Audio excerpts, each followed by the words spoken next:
Challenging असतं, अडचणीचं असतं. बऱ्याच जणांना या समस्येला समोर जावं लागतं.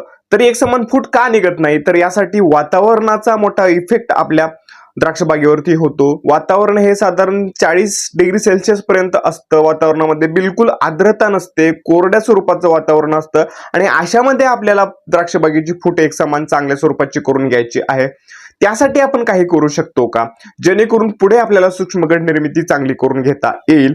मित्रांनो, त्यासाठी आपल्याला पांढऱ्या मुळीवरती चांगलं काम करून घ्यायचं आहे.